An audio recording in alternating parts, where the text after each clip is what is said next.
New Orleans has always been a city wrapped in mystery.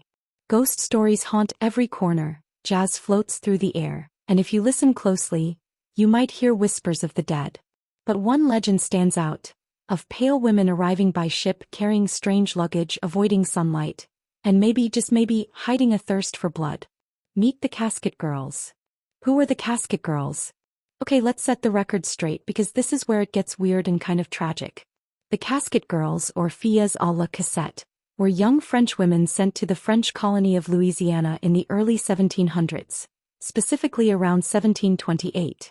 These weren't noble women or vampires in disguise. They were mostly orphans or girls from convents and charity hospitals like La Salpêtrière in Paris. Places that were basically a mix of orphanages, prisons, and shelters for the poor. Their job? Get married. No, seriously. Colonial Louisiana had way more men than women. The men needed wives to grow the population and civilize the settlement. So the French crown sent these girls across the ocean. And the name? Casket Girls comes from the small chests or cassettes they carried. Think luggage, not coffins. But of course, it didn't take long for people to get ideas. So how did a bunch of poor girls with baggage end up as the undead in people's imaginations?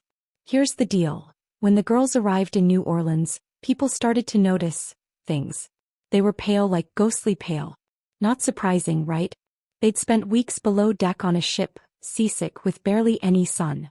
But rumors started. They never go out during the day. Then there were the cassettes, these wooden chests. Apparently they were nailed shut when they arrived. Some locals believed they held more than clothes. Maybe something sinister. And then there's the old Ursuline Convent, the one with those heavy shutters on the third floor that never open.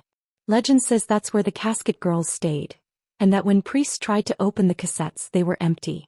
Days later people started turning up dead, drained of blood. No proof. No evidence. Just stories passed down and twisted over centuries. But here's where it gets really interesting, because this legend didn't just die off. It evolved. It bled into pop culture. And suddenly New Orleans was the vampire capital of America. Ever seen the originals? That spin-off from the Vampire Diaries? Yep. Set in New Orleans, dripping in dark magic, old vampire families, and secrets buried in bayous. How about Interview with the Vampire, the movie and the new AMC series? Lewis and Lestat start their undead saga in, you guessed it, New Orleans. Even American Horror Story, Coven couldn't resist the city's haunted vibe. While it focused more on witches, it still played with New Orleans' reputation for being a magnet for the supernatural. And let's not forget the indie vampire series Kindred, the Embraced or games like Vampire, the Masquerade, bloodlines that tap into the city's vibe. Why New Orleans? Because it's perfect. It's got the French Gothic architecture, the graveyards, the voodoo history, and, of course, the Casket Girls myth. Here's the thing, none of this is proven. In fact, most of it falls apart under a microscope. First off, casket is not equal to coffin. It just means chest in French. Second, the convent shutters? Totally normal for the time. Shutters were used to protect against storms, sun, and yes, bugs. Third, no evidence these girls ever attacked anyone, let alone drank blood. Most married settlers and faded into history like countless other colonial women. So why the legend? Why vampires? Well, it's easy to romanticize the strange, especially in a city like New Orleans. Some say the myth grew out of xenophobia. French women arriving in a foreign land acting different? Easy targets. Others think it was the mystery. A bunch of pale women with no past, no family, and locked luggage? That practically screams Gothic horror novel. Or maybe we just wanted them to be vampires, because vampires are sexy, dangerous, and tragic. And we love a good story more than we love facts.